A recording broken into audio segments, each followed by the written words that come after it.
Hello दोस्तों, मैं अजय आपका स्वागत करता हूं आपके इस YouTube चैनल पे लर्न विद अजय सर पे। देखिए, हम पिछले क्लास में पढ़ रहे थे अर्थमेटिकल रीजनिंग, जिसमें हमने डिफरेंट टाइप के कॉन्सेप्ट को सीखा था। अब हम कुछ प्रैक्टिस करते हैं, कुछ उसी टाइप के क्वेश्चन होंगे, कुछ नए क्वेश्चंस होंगे। अब जो मेन टाइप थी वो तो हो गई, अब डिफरेंट टाइप के क्वेश्चंस होंगे, तो उनका बेसिक समझते हुए हम आगे बढ़ते हैं। देखिए, एक बार एग्जाम में एक क्वेश्चन आया कि तो बताएं। अब वो आपसे दो क्वेश्चन पूछ सकता है। क्वेश्चन ये पूछ लेगा कि उसने सही प्रश्न कितने किए। आपसे दो क्वेश्चन पूछ लेगा कि सही क्वेश्चन वो कितने करके आया ये बताएं, और गलत प्रश्न कितने करके आया ये बताएं। दो क्वेश्चन आपसे पूछ सकता है। देखें, अब इसको आप दो तरीके से, या काफ़ी मेथड हैं। आप ऑप्शन उठा के कर सकते हैं, आप एक्स मान के कर सकते हैं, आप एलिगेशन से कर सकते हैं। तो मैं आपको दोनों चीज़ें बता देता हूँ। देखिए, सबसे पहले एक्स मान के, क्योंकि एक्स मान के वो बेसिक है। अब मान लो उसने हमसे सही प्रश्न पूछे, तो सही मान लिए हमने कि सही वो एक्स प्रश्न करके आया। कितने क्वेश्चन करके आया? एक्स। तो गलत प्रश्न कितने करके आया? फिर गलत कितने करके आया? टोटल करके आया था 75 प्रश्न। कुल का मतलब ये है कि उस एग्जाम में 75 प्रश्न थे, वो कुल करके आया, सारे के सारे करके आ गया। तो कुल 75 प्रश्न किए हों, मतलब 75 प्रश्न थे टोटल। 75 में से x तो उसने सही कर दिए, तो फिर गलत कितने किए? 75 माइनस एक्स। ये उसने गलत कर दिए और ये उसने सही कर दिए। ठीक है, दोनों को मिलाओगे तो 75 मिलेगा। अब हम क्वेश्चन के साथ साथ चलते हैं कि एक विद्यार्थी में सही प्रश्न करने के 4 नंबर मिलते हैं। अगर एक प्रश्न उसने सही किया तो नंबर मिले उसको 4। एक प्रश्न सही करने के 4 नंबर मिलते हैं, तो x सही प्रश्न करके आया वो, तो कितने नंबर मिलेंगे? 4 से गुणा कर देंगे और उसके कितने नंबर हुए भाई? 4x उसको मिले।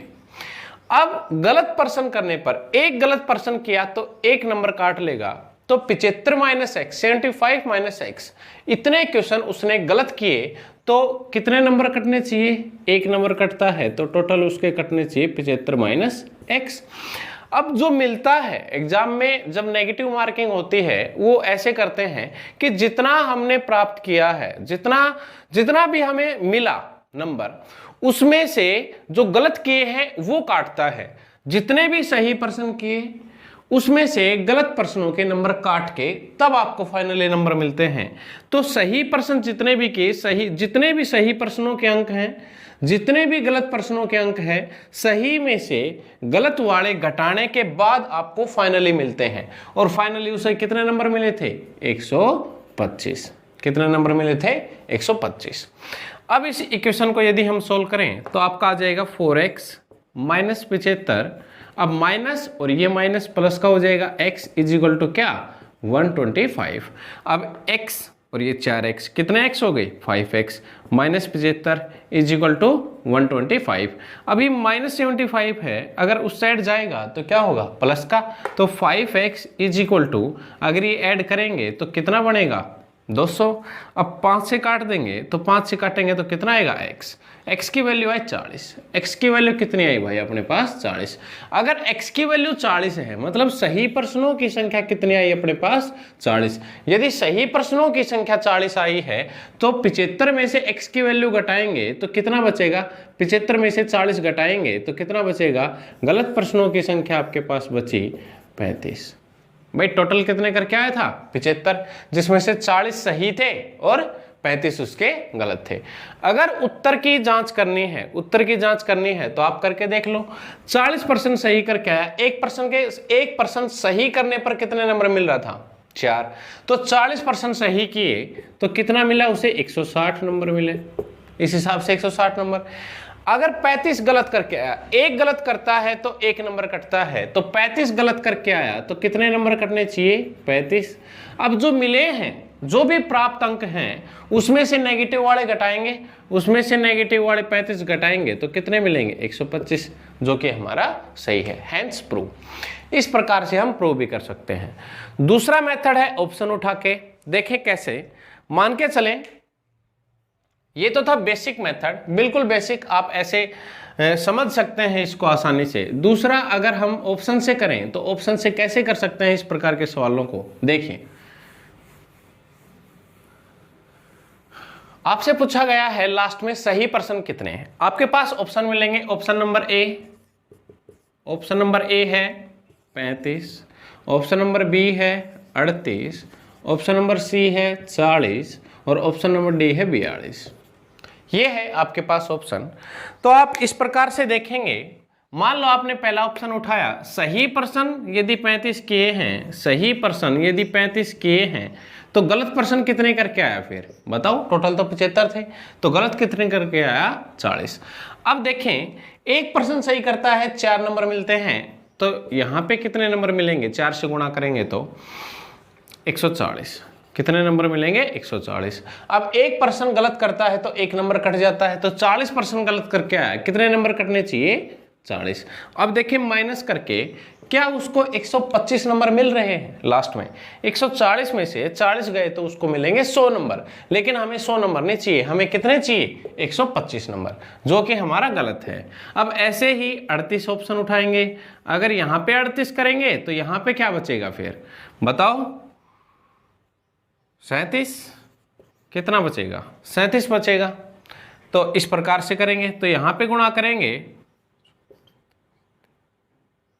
152, अगर यहाँ पे करेंगे गुणा 1 से तो 37, घटा के देख लेना, वो आपका आंसर देख लेना सही है कि गलत है। ऐसे 40 को उठा के देखेंगे, ऐसे 42 को उठा के देखेंगे, इस प्रकार से देखेंगे और घटाने के बाद आपके पास 125 आएगा। जब भी 125 आएगा वही सही है। दूसरा तरीका, दूसरा और सबसे इंपॉर्टेंट तरीका है जो आपको मैथ्स में सिखाया जाता है, एलिगेशन मेथड। क्या सिखाया जाता है, एलिगेशन। अब एलिगेशन आप सभी को आना चाहिए, तभी ये चीज समझ में आएगी। एलिगेशन हम करते हैं, एलिगेशन से सोल्व। देखिए एक साइड में मैं लिखता हूं सही पर्सन और एक साइड में लिखता हूं मैं गलत।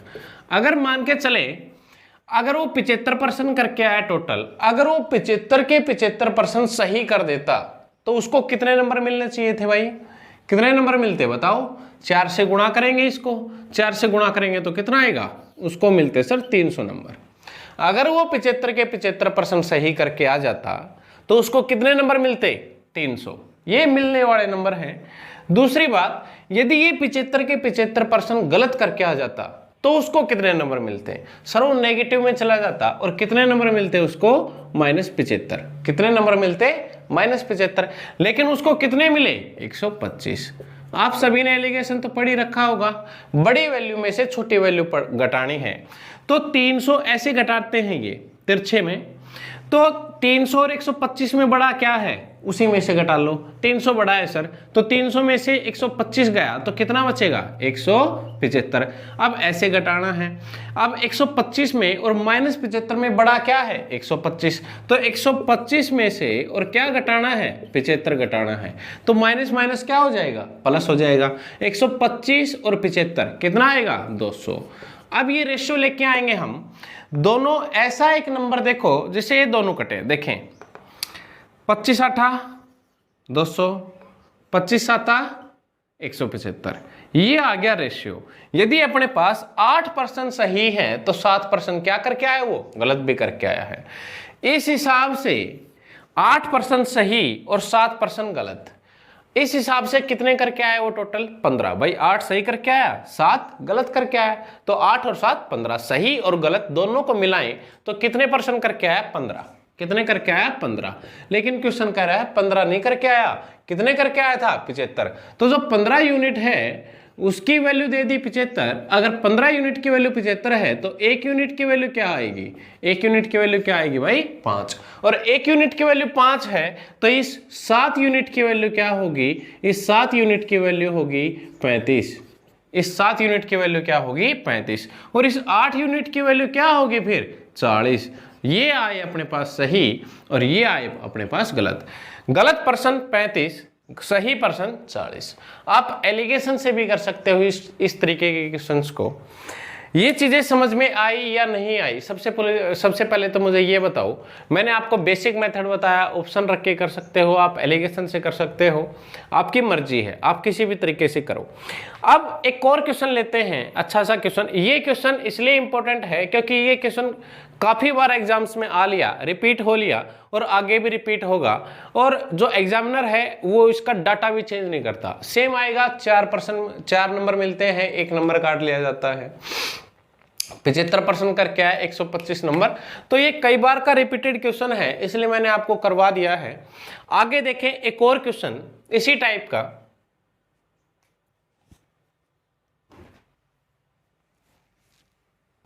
देखिए नेक्स्ट टाइप का ये क्वेश्चन आपको मिलेगा।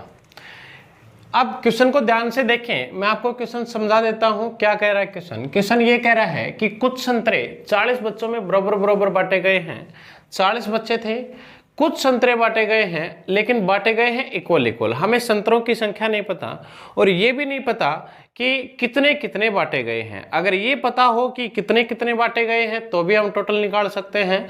अगर ये पता हो कि टोटल इतने थे और इतने बच्चों में बांटे गए तो हम ये निकाल सकते हैं कि प्रत्येक को कितने मिले। ठीक है, आगे कह रहा है यदि 20 बच्चे अधिक होते तो प्रत्येक बच्चे को 5-5 संतरे कम मिलते। ये उसने बताया है।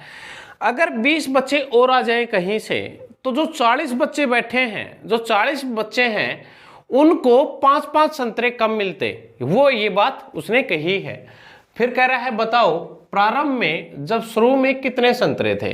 अच्छा, क्वेश्चन में आपने पढ़ा है तो ये चीज तो श्योर है कि नए संतरे बाजार से नहीं लाए गए। ठीक है, संतरे पहले भी उतने ही थे जितने 40 बच्चे थे, तब जितने संतरे थे।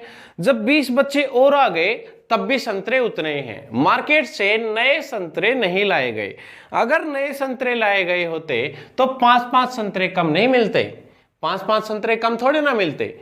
उन्हीं से 40 बच्चों को जितने जितने सबसे पहले 40 बच्चों को बांट दिए गए, 20 बच्चे और आ गए तो जो 40 बच्चों में बटे हुए संतरे थे तो 40 बच्चों से 5-5 संतरे कम लेके 5-5 संतरे वापस लेके उन 20 बच्चों को दिए गए हैं। ये क्वेश्चन ये इसने कहा है। तो आप इसको बेसिक है, मैं सबसे पहले बेसिक समझाता हूं x मान के, फिर आपको मैं शॉर्ट बताऊंगा। देखें, आप इस क्वेश्चन को ओरली निकाल सकते हैं, मौखिक। सबसे पहले आप बेसिक सीखें। बेसिक मैं आपको पूरी लैंग्वेज लिख देता हूं कि माना प्रारंभ में प्रत्येक बच्चे को मिले संतरे। हम मान लेते हैं कि प्रत्येक बच्चे को कितने कितने संतरे मिलेंगे, तो हमें पता नहीं है कुछ भी, तो आप x तो मान ही सकते हैं कि प्रत्येक बच्चे को x संतरे दे दिए गए। एक बच्चा उसको x दे दिया, दूसरा बच्चा उसको भी x संतरे दे दिया, तीसरा बच्चा उसको भी x संतरे दे दिए। अब अपने पास कुल बच्चे कितने हैं? कुल बच्चे तो जी 40 थे। कुल बच्चे तो जी 40 थे, तो 40 बच्चों को और प्रत्येक को मिल रहा है x। तो बताओ कुल संतरे कितने आए? यहां से कुल संतरे कितने आए भाई? तो बता दो जी, 40x आ गए। कुल संतरों की संख्या निकाल लें। अब आगे बढ़ते हैं लैंग्वेज के साथ साथ कि यदि 20 बच्चे अधिक होते, 40 पहले थे, ठीक है, अब 20 बच्चे और आ गए तो अब कितने मिलेंगे?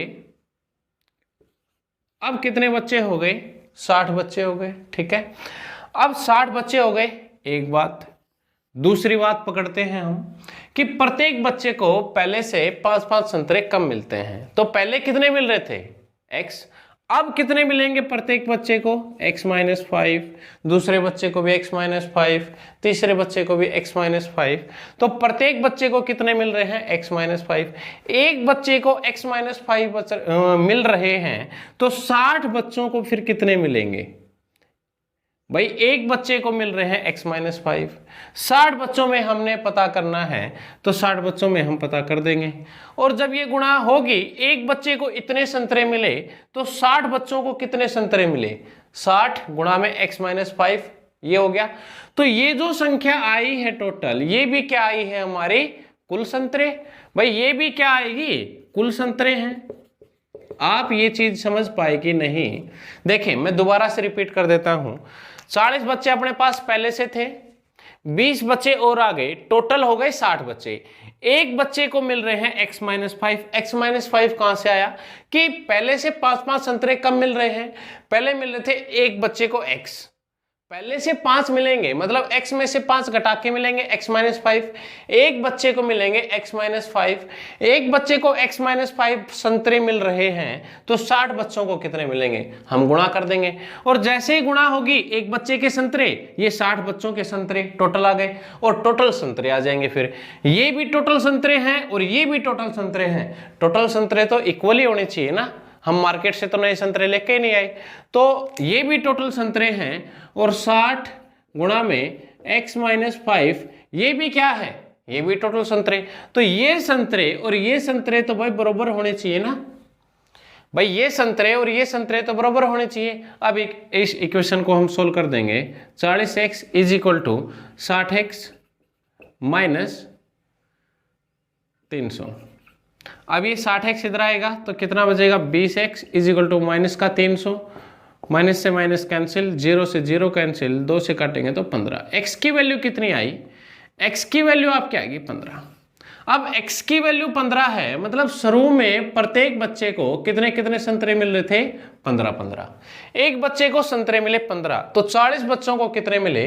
तो यहां से हम निकाल देंगे 40x की वैल्यू, एक x की वैल्यू 15, तो 40x की वैल्यू कितनी होगी? 15 चौके 60, 1 0, तो यहां से हो जाएगी। यहां पे गुणा 15 करके आप देखोगे तो कितनी आएगी? कुल संतरों की संख्या 600। कुल संतरे कितने थे? 600 थे। ये तो हुआ बेसिक सा मेथड, बिल्कुल बेसिक था। अगर किसी बच्चे को समझ में ना आए तो वीडियो को बैक करके देखें, आपको समझ में आएगा जरूर। देखिए अब इसी को हम ओरली यदि हम निकालें, मौखिक रूप से समझ के निकालें, तो देखें आप इस प्रकार से निकाल सकते हैं। देखिए वो ये कह रहा है आपसे कि कुछ संतरे थे, हमें नहीं पता, 40 बच्चों में बरोबर बरोबर बांट दिए गए।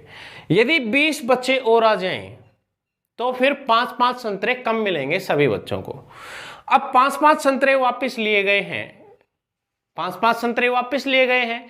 कितने बच्चों से लिए गए हैं? 40 बच्चों से, क्योंकि 40 बच्चों में बरोबर बरोबर संतरे बांट दिए गए थे। अब जब भी 20 नए बच्चे आए तो उन 40 से 5-5 संतरे वापस लिए गए, और जब 40 बच्चों से 5-5 संतरे वापस लिए जाएंगे तो टोटल कितने संतरे आ गए हमारे पास वापस?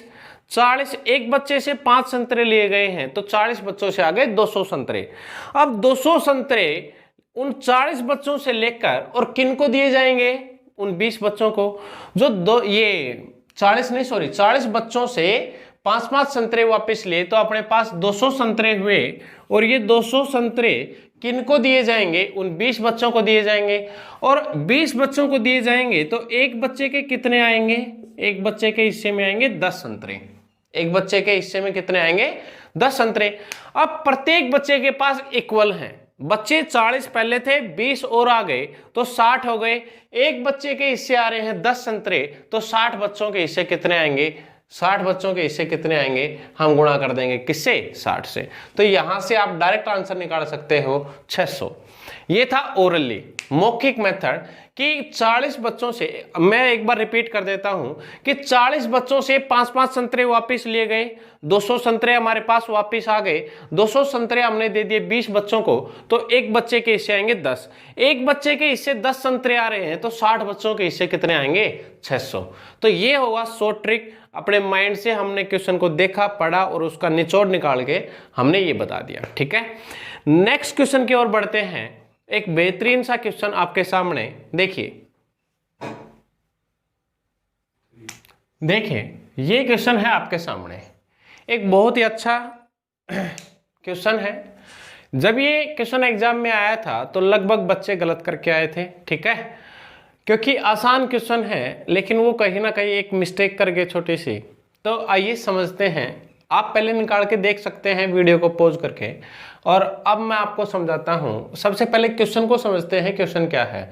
क्योंकि ये कहा जाता है कि यदि आपने क्वेश्चन को अच्छे से पढ़ लिया, समझ लिया कि क्या उसने डाटा दिया और क्या हमसे पूछ रहा है, अगर ये आपने पढ़ लिया अच्छे से क्वेश्चन को, तो ये कहते हैं कि आपने आधा सॉल्यूशन तो कर लिया। तो हम क्वेश्चन को अच्छे से पढ़ते हैं। 1200 व्यक्तियों के एक समूह में, जिसमें कुछ कैप्टन और कुछ सैनिक हैं, ठीक है। व्यक्ति कैप्टन भी है, व्यक्ति सैनिक भी है, लेकिन कैप्टन अलग है और सैनिक अलग है, क्योंकि कुछ और कुछ अलग अलग दिया उसने। इस समूह में प्रत्येक 15 सैनिकों के साथ एक कैप्टन मौजूद हैं। तो बताएं इस समूह में कुल कितने कैप्टन हैं। तो बच्चों ने क्या किया, बच्चों ने बहुत आसान समझ के और इसको सोल्व कर दिया, लेकिन हम अच्छे से पढ़ते हैं। देखिए, कह रहा है 15 सैनिकों के साथ, 15 सैनिक के साथ एक कैप्टन है, 15 सैनिकों के साथ एक कैप्टन है ना। व्यक्ति ये भी है, व्यक्ति ये भी है। तो यहां पे ये बात मैं आपको बोल सकता हूं कि नहीं बोल सकता, आप सभी बुद्धिजीव है, ये सोचकर बताओ कि मैं बोल सकता हूं कि नहीं बोल सकता। कि 16 व्यक्तियों में 15 सैनिक एक कैप्टन, 16 व्यक्तियों में एक कैप्टन है। कितने कैप्टन हैं? 16 व्यक्तियों में से भाई 15 सैनिक एक कैप्टन, तो इन 16 व्यक्तियों में से एक कैप्टन है। ये बात बोल सकता हूं कि नहीं बोल सकता? 16 व्यक्तियों में एक कैप्टन है, तो एक व्यक्ति में हम हिसाब लगा लेंगे मैथ के अनुसार 1/16। और 1200 व्यक्तियों में कितने सैनिक हैं? 1200 गुणा 1200 कर देंगे। और जब हम इसको काटेंगे 4 से 4 पे और 4 से 300 पे, 4 से दोबारा से काट देंगे, 4 7 28, 5 20। तो ये इसका क्या आ गया आंसर, ये इसका क्या आ गया आंसर। लेकिन 75 आंसर है। इस 1200 व्यक्तियों के समूह में कितने कैप्टन हैं? 75। लेकिन काफी बच्चे क्या करते हैं इसको, काफी बच्चे करते हैं 1200 व्यक्ति हैं, 1200 व्यक्ति हैं, 15 से क्या कर देंगे, इसको डिवाइड कर देंगे। करके देखें, 15 से 15 8 120, 0 का 0, वो आंसर देते हैं ये। लेकिन ये गलत है, सही ये है। 15 सैनिक एक कैप्टन, 16 व्यक्ति हो गए टोटल। तो 16 व्यक्तियों में एक कैप्टन है, तो एक व्यक्ति में मैथ के अनुसार 1/16। और 1200 व्यक्तियों में कितने कैप्टन होंगे? 1/16 गुणा में 1200, और यहां से काटेंगे तब कितना आएगा आपका? 75। ये आपका राइट आंसर है। आप मुझे कमेंट करके बताओ समझ में आ रहा है या नहीं आ रहा। एक और ऐसा ही क्वेश्चन लेते हैं, बेहतरीन सा क्वेश्चन। देखें, ये क्वेश्चन है आपके सामने कि एक रेलगाड़ी 3 मिनट से देरी से चल रही है। एक रेलगाड़ी है, वो 3 मिनट पहले लेट है। फिर आगे वो उसने कहा कि और वह प्रत्येक मिनट 3 सेकंड विलंब होती जा रही है। और कह रहा है जो अब जब आगे जाएगी वो ट्रेन, जब आगे बढ़ती रहेगी तो प्रत्येक मिनट 3 सेकंड लेट होती हुई जाएगी। मतलब 3 सेकंड लेट होगी 1 मिनट में, फिर 3 सेकंड लेट होगी 1 मिनट में, ऐसे वो आगे बढ़ती जा रही है। तो कह रहे बताए यह ट्रेन कितने मिनटों बाद पूरा 1 घंटा लेट हो जाएगी। पूरा 1 घंटा लेट कितनी देर में होगी? तो हमें क्या काम करना है, देखिए क्वेश्चन को अच्छे से पढ़ें और फिर क्वेश्चन को सोल्व करें। देखिए हमने क्वेश्चन को बहुत अच्छे से पढ़ लिया है। अब हम आगे बढ़ते हैं सॉल्यूशन की ओर कि हमने जो है ट्रेन लेट जो करवानी है वो 1 घंटा करवानी है, और 1 घंटे में मिनट होती है 60 मिनट लेट करवानी है, जिसमें से 3 मिनट वो पहले से ही लेट है, 3 मिनट वो पहले से ही लेट है। अब हमें जो लेट करवानी है वो कितने मिनट करवानी है? 57 मिनट लेट करवानी है, ठीक है। आगे क्वेश्चन ने बताया कि और आगे वह प्रत्येक मिनट 3 सेकंड लेट होती जाएगी। मतलब 3 सेकंड लेट होगी, 3 सेकंड लेट होगी कितनी देर में? 1 मिनट में। यही तो दिया क्वेश्चन ने कि 3 सेकंड लेट होगी कितनी देर में? 1 मिनट में। तो 1 सेकंड लेट होगी कितनी देर में? आप मुझे बताओ। 1/3 मिनट में। और हमें 57 मिनट लेट करवाना है, लेकिन ये सेकंड है, तो 57 की और 60 की गुणा कर लेंगे, सेकंड बन जाएगी। तो 57 गुणा मत करो, वहां पे आगे कट जाएगा वो, इतनी सेकंड हो गई भाई। 57 गुणा 60 इतनी सेकंड हो गई। 3 सेकंड लेट होती है 1 मिनट में, 1 सेकंड लेट होती है 1/3 मिनट में, और इतने सेकंड लेट होगी कितनी देर में, तो ये किस में चला जाएगा, गुणा में चला जाएगा। ठीक है, अब यहां से यदि हम काटेंगे 3 से तो ये 20 पे कटेगा, कितने पे कटेगा, 20 पे। और हम यदि देखें तो 57 दूना 114, 1440 मिनट है, तो ये भी मिनट है ये, तो ये भी क्या आएगी, मिनट आएगी। ये आपका क्या आ गया, आंसर आ गया डायरेक्ट। भाई 3 सेकंड लेट होती है 1 मिनट में, 1 सेकंड लेट होगी इतने मिनट में, और इतने सेकंड लेट होगी कितने मिनट में, 1140 मिनट में। 1 घंटा लेट करवानी थी तो 3 मिनट तो वो पहले ही लेट है, हमने कितनी करवानी है, वो करवानी 57 मिनट, और 57 मिनट या फिर इतने सेकंड, भाई 60 से गुणा कर दी तो सेकंड बन गई ना ये, तो इतने मिनट या इतने सेकंड लेट होगी कितनी देर में, हमने जो करवानी है यही तो करवानी है, ये लेट होगी कितनी देर में, 1140 मिनट में। और लास्ट में हमसे जो पूछा था वो पूछा था कितने मिनटों में, तो कितनी मिनटों में, 1140 मिनट में। आप यहाँ पे घंटे में उत्तर नहीं दे सकते यदि उसने मिनट पूछा है तो। ठीक है, देखें ये थे कुछ क्वेश्चंस, हम आगे और भी क्वेश्चंस आपको करवाएंगे अर्थमेटिकल रीजनिंग के। आज का सेशन यहीं पे समाप्त करते हैं। आप मुझे कमेंट करके बताएं कैसा लगा ये सेशन, और यदि पिछली वीडियोस आपको देखनी है तो डिस्क्रिप्शन में लिंक मिल जाएगा। और तो क्या कहूँ, बस अगर आपको अच्छा लगता है हमारे साथ पढ़ना तो आप लाइक करें, शेयर करें और सब्सक्राइब करें, ज़्यादा से ज़्यादा शेयर करें, जिससे जो बच्चे कोचिंग्स में नहीं जा पा रहे, जो बच्चे ऑनलाइन जो बैच है वो खरीद नहीं पा रहे, वो फ्री में पढ़ सकें। ठीक है, स्टे होम, कीप लर्निंग।